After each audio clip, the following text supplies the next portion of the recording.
بسم الله الرحمن الرحيم.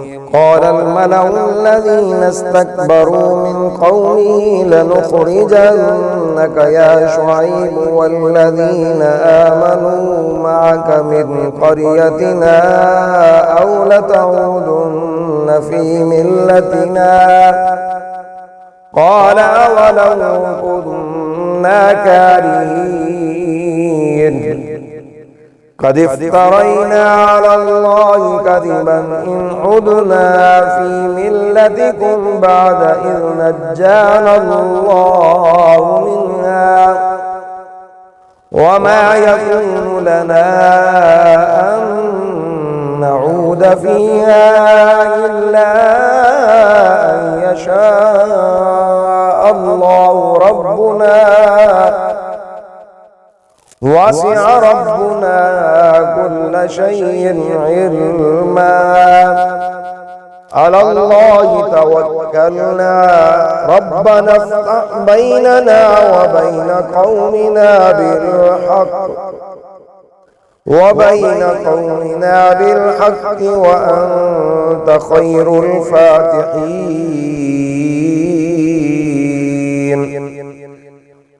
وقال الملأ الذين كفروا من قومه لئن اتبعتم شعيبا إنكم إذا لخاسرون فأخذتهم الرجفة فأصبحوا في دارهم جاثمين.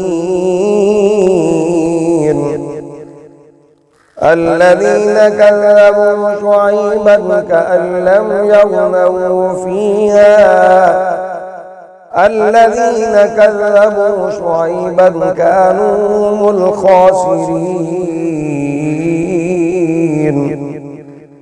فتولى عنهم وقال يا قوم لقد أبلغتكم رسالات ربي ونصحت لكم فكيف آسى على قوم كافرين. وما أرسلنا في قرية من نبي إلا أخذنا أهلها بالبأساء والضراء لعلهم يضرعون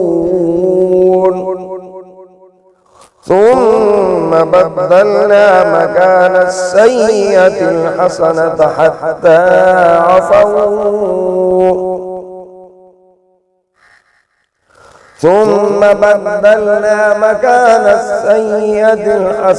حتى عفوا وقالوا قد مس آباءنا الضراء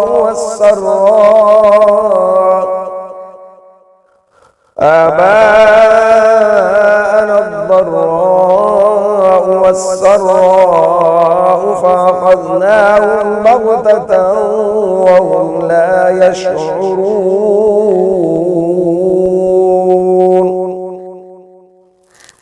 ولو أن أهل القرى آمنوا واتقوا لفتحنا عليهم بركات من السماء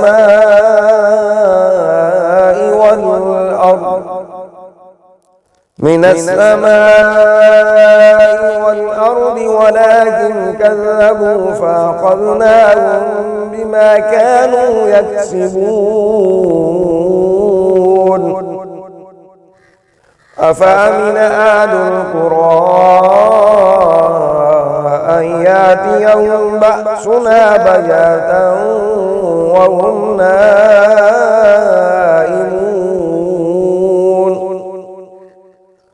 أوأمن أهل القرى أن يأتيهم بأسنا ضحى وهم يلعبون.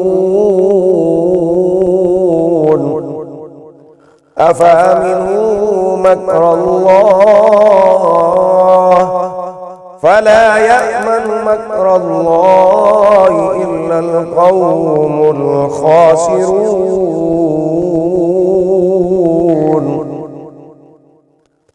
أولم يعد للذين يرثون الأرض من بعد أهلها أن لو نشاء أصبناهم بذنوبهم ونطبع على قلوبهم فهم لا يسمعون تلك القرى نقص عليك من أنبائها ولقد جاءتهم رسلهم بالبينات فما كانوا ليؤمنوا بما كذبوا من قبل كذلك يطبع الله على قلوب الكافرين وما وجدنا لأكثرهم من أحد وإن وجدنا أكثرهم لفاسقين ثم بعثنا من بعدهم موسى بآياتنا إلى فرعون وملئه فظلموا بها فانظر كيف كان عاقبة المفسدين وقال موسى يا فرعون إني رسول من رب العالمين حقيق على أن لا أقول على الله إلا الحق قد جئتكم ببينة من ربكم فأرسل معي بني إسرائيل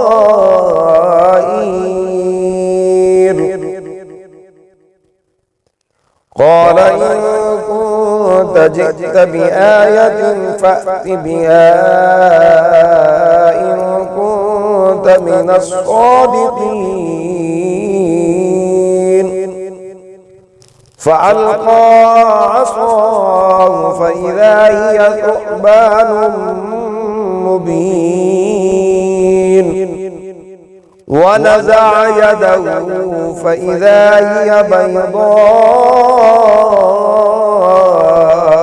للناظرين